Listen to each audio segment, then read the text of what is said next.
Hello. Hi. We are taking a day trip today. Yeah, we've had our new vehicle for about 4 weeks now. We haven't really went anywhere because we've been working on our van. Well, first of all, we didn't tell you. We have a new vehicle, and it's a Subaru Outback. We have the back seats flattened so that Libby has the entire back, and that stool is how she gets into the back of it. So we haven't taken really any trips with this car yet. No, we just have over 500 miles on it. We've had it for 4 weeks. Well, this is why we just got in the car and took off today. We've been just working endlessly on the van remodeling, completely changing it around. So it's taking a lot of time, and it can be sometimes so hot outside to work on it. And I don't know, some of these days now have chances of rain, so we thought, let's, even today. Did you hear anything? Is it going to rain? It's usually to the south, and I think we're heading south. So. Yeah, we thought, well, anyway, we decided today is the day we're going to, well, first of all, I'm going to the Wausau Public Library to pick up a book called Free Ride.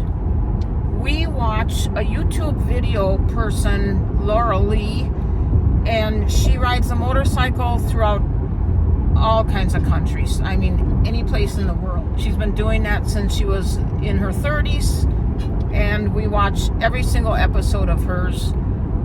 She wrote a book, and it's now in English and available. So we're stopping there first. Then we're stopping at Subaru dealership in Wausau to pick up some little piece that's missing out of a cup holder here. Then we're going, what's the next stop? Mullen's Cheese Factory.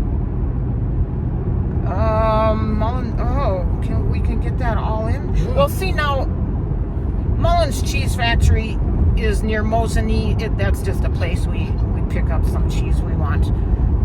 But then we're going to Point Brewery in Stevens Point, and we want to take that tour. And the tours are at 1 o'clock and 3 o'clock. Now, we left home about 10:30. I don't know if we'll make the 1 o'clock tour. It might be the 3 o'clock. We don't know. I mean, it's just our day out. With these other stops. We've been working nonstop out in our backyard. Yeah. And so we just needed a day away to go have something different to do. Right. This is Noraly's book, and she is from the Netherlands, but travels full-time on the road with her motorcycle. Second stop was at Subaru.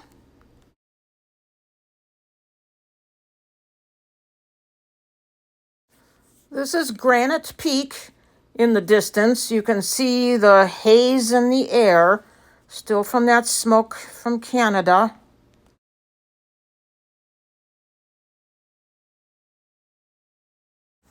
This is Lake Dubé, south of Mosinee.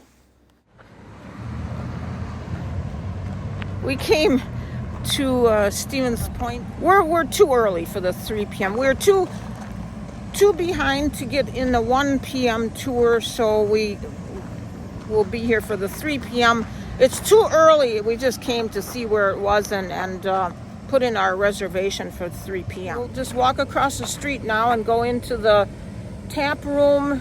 And tours and gift shop. And that's a separate door. Okay.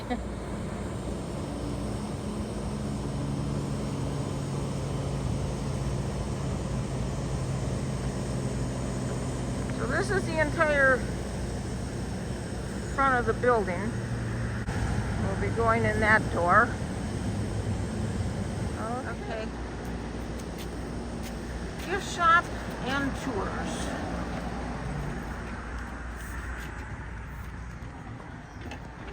Hi.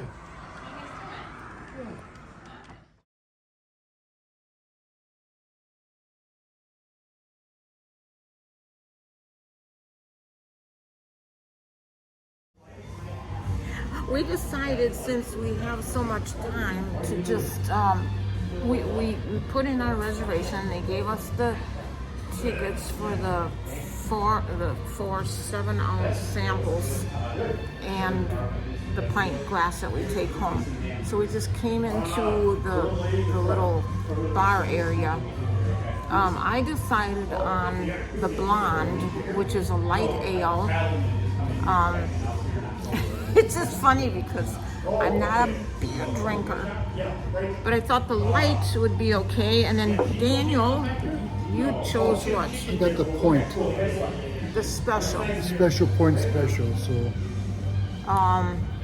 It just says American Lager. yeah, it's a light beer as you can see. Mine's only 3.8% alcohol. Daniel's is 4.8. So- But look at, they're both the same color. Yeah, mine's a little bit darker. They're very light. So here's to you. We were just laughing because today Daniel was gonna wear his Leinen Kugel t-shirt, and I said, "You can't do that." It would be a disgrace to come in here with Lion Kugel on your t-shirt. Yeah, so he had to change. I did.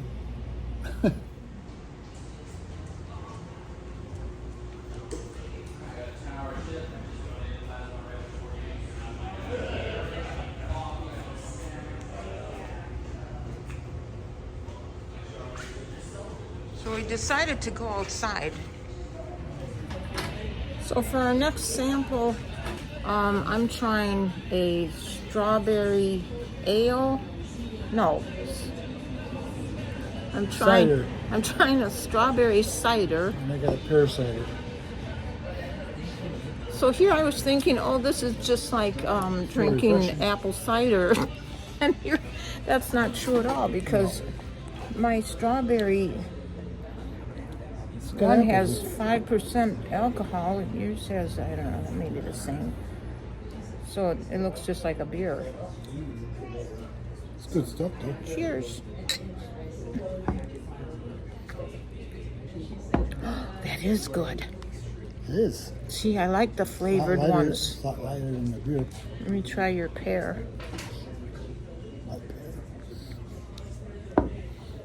pear. Those are good. Yes, they are. Isn't this a pretty area? And look what they have in the back corner.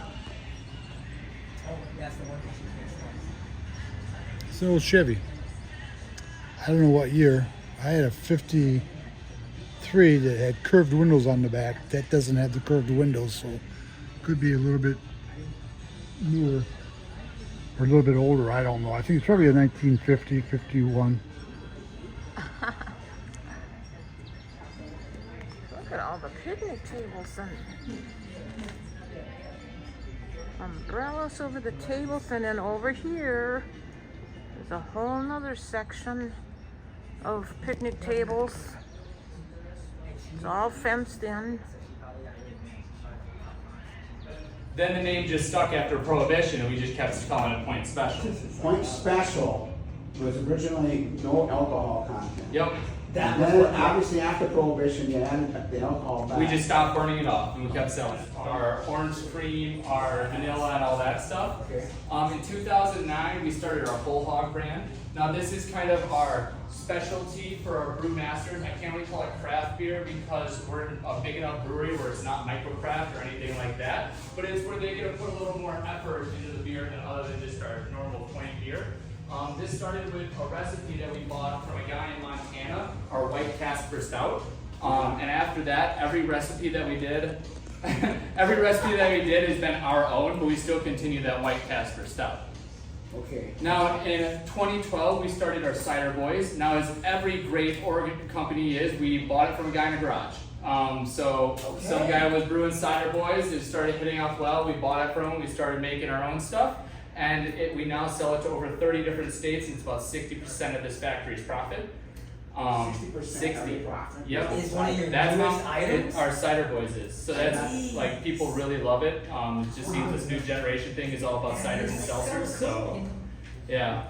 And then finally we have our Tea Runner. So our Tea Runner we started making in 2020. Sadly, something else decided to occur in 2020, and we never really got the information out. But we still make it here. It's sold in our gift shop, and you can find it on our taps as well. And all it is it's tea runner, so it's natural tea, alcoholic natural tea. Okay. It is a natural tea? Yeah.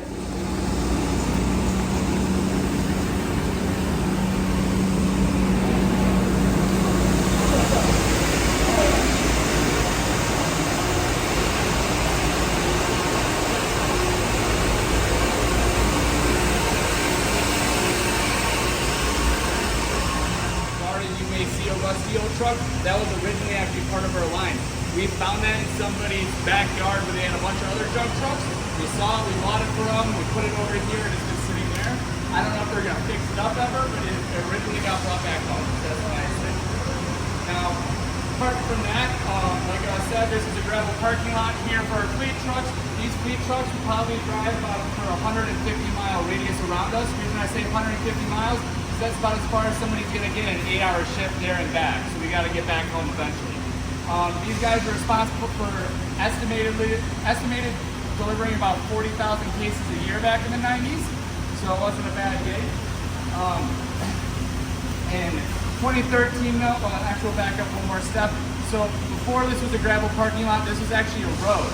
So ironically, this road was actually called Beer Street. So we were actually established on the corner of Water Street and Beer Street, which I find pretty cool. Yep. And, That's something else. yeah.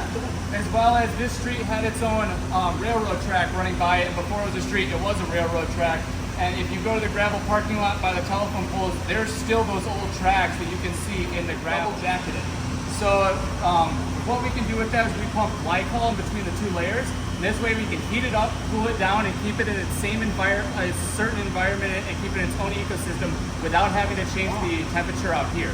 So pretty much the majority of the process takes place in here now. We don't have to have it leave the tank until it's ready for aging.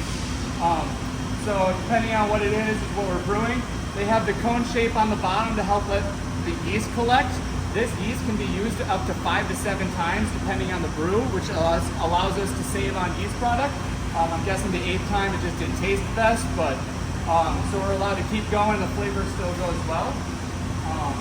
Yeah, and then so on the bottom you might see these white buckets. Later you might see them bubbling.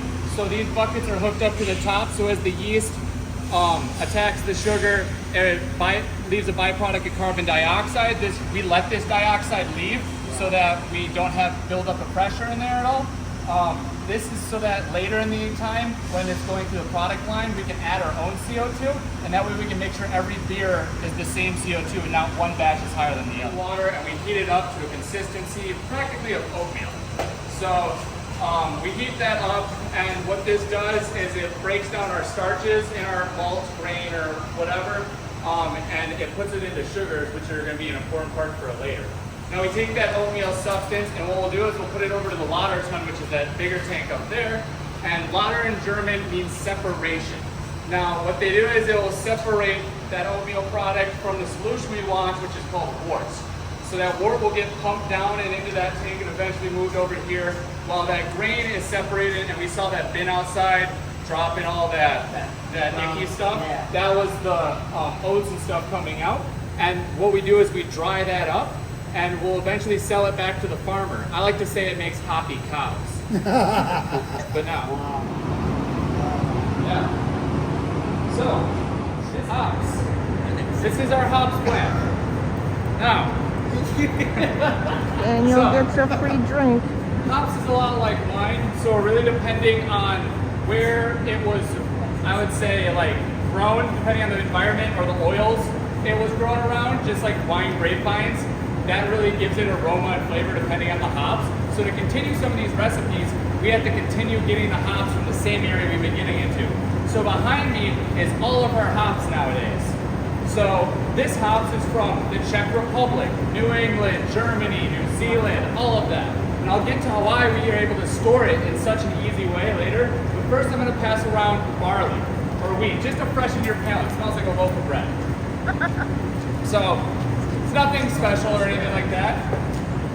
But back in the day, what we would use is we would use this grounded dry hop flakes.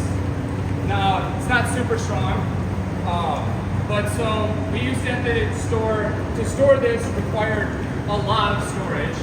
It would be a process process of putting a lot in a tank, which would make the tank really dirty. It's pelletized hops, a lot stronger. We don't need as much to make it in there. We can store it all behind me, so it's no longer in our grain cellar.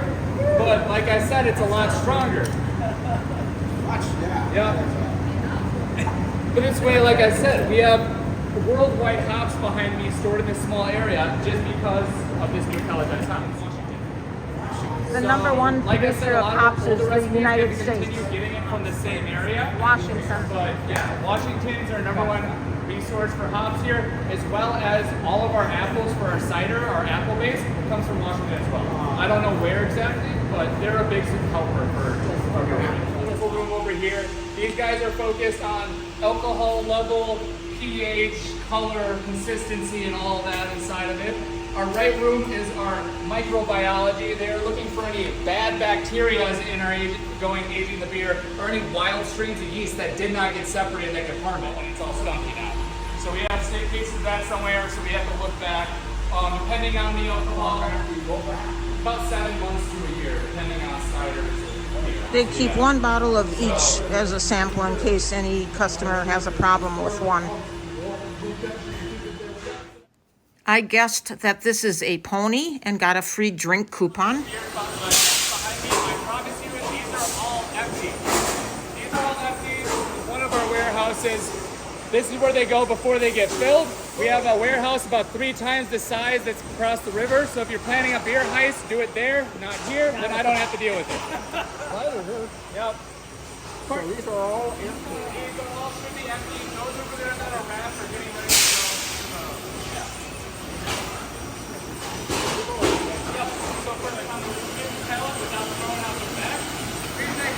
Vacuum tube. We can't fix it. We gotta call a German up, fly him over here. He's gotta have some more beer and figure out what we did with the machine. But yeah, what it does is we take a case, we take a pallet, put it on it, and it disorganizes the pallet and sends the bottles or cans down the production line. Now they will go and get filled up, get pasteurized, and if they're bottles, they'll get labels on them, and then they'll be sent to this middle machine, which is one of our case erectors. What it does, it takes our bottles, puts them into cases, and sends it back down the line to this final machine, which is our palletizer. Takes the cases, puts it on pallets, and we don't have to deal with it. So it's pretty much from the process, it takes it off the pallet, puts it back on the pallet full, and ship it out to our warehouse. Yes. So over here is kind of our assembly line stuff. First thing I'd like to point out is this machine right here. Now, this machine is not all automated. We have to have somebody standing at the end and putting beers in the assorted slots for it to fill up. This is our variety pack filler. We have something just like it on the other side for bottles. So every time you get a variety pack from Point, know that it's not all automated. There's still somebody that has to actually place every beer in the slot for it to actually do its job. Now, apart from that, we have the farthest conveyor belt, which is for our cans. That runs all the way to the machine behind me that's spitting them out. And our middle conveyor belt is for our bottles. Now, our bottle machine comes from our labeler. They get pasteurized, filled and everything before they even get the label on them. And I am told that that labeler can spit out about 300 bottles a minute. I believe we run it at about 270 because we don't want to redline it the whole time. 270? About 200 bottles labeled a minute. That's something else. So if it's spitting it out, it'll do it. Is this what's it doing now? What it's doing now? So right now the cans are going. Oh, gotcha. So yeah. So in total we probably push out about 110,000 barrels, or a million barrels. I can't think of the number right now. Push out a lot of liquid a year. I'm sorry. Yeah. Now the bottles, they're always new bottles. There's not, back in my day, you used to be able to bring a case of empty beer bottles back. Yes. To get a deposit, you know, that anything. These are all Returnable? So yeah, we don't recycle stuff like that anymore. We don't just bring it back. No returnable. Back in the day, you used to be able to recycle your cases, your cardboard. They used to have like stapled, almost plastic stuff. We don't do that anymore. I think there's a few older. Started to expand with cider, but like in 2017, we brought 2 more into the operation instead of 2 more to the left. Now, the cool thing about cider is it doesn't have to go to an aging cellar or stuff like that. The whole thing's done in here. So once you make the apple base into apple concentrate, all the sugars, it ferments itself. It makes its own sugars. We just have to keep an eye on it. why it's so much plentiful. Yep, we can send it out faster. It only takes about a week or two, and depending on the flavoring, you just gotta add it in. It's not too bad. So that's why we can kick it out faster. It's been more profitable. We can get it to more states. We can send it. Yeah. How do you? It's got the barrels on the side. How the heck do they determine that? So it's got the marking barrel for- level here, and this hose tells us how much is inside of it. And you can see that it's right up to here. I think it's about at 185. Yeah. There's about 185 barrels of cider sitting there right now. Like I said, it goes up to about like 270. I think highest I've ever seen is like 320. Bubbling right here, the CO2 releases, we don't have to deal with a lot of pressure in it. Oh, wow. Releasing CO2.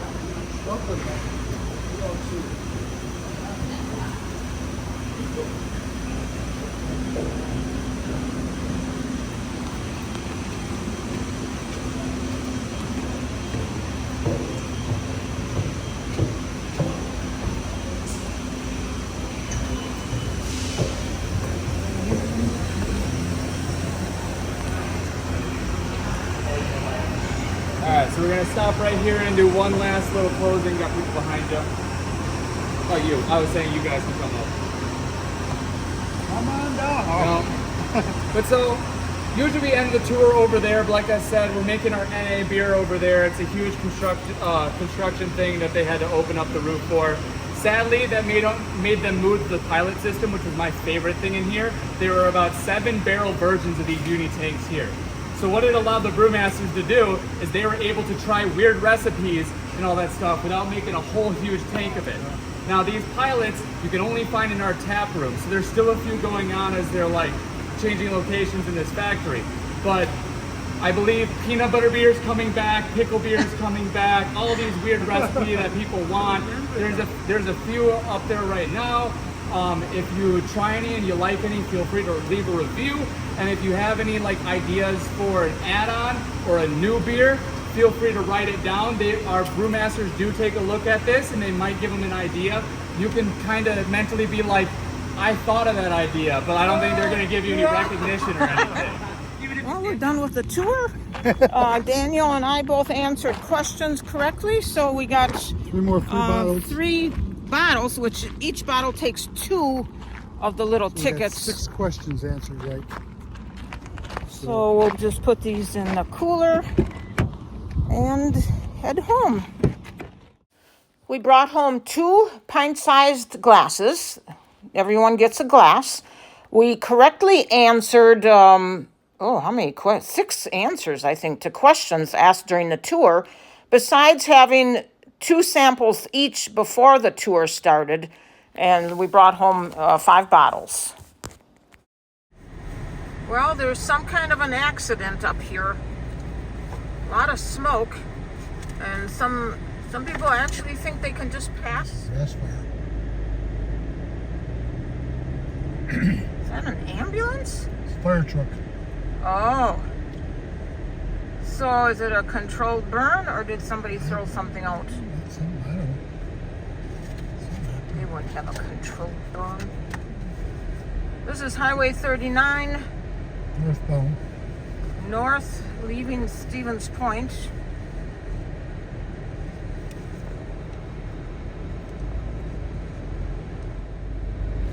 Well, we had no idea what caused this fire. So anyways, we just want to thank you for watching. Hope you enjoyed the tour.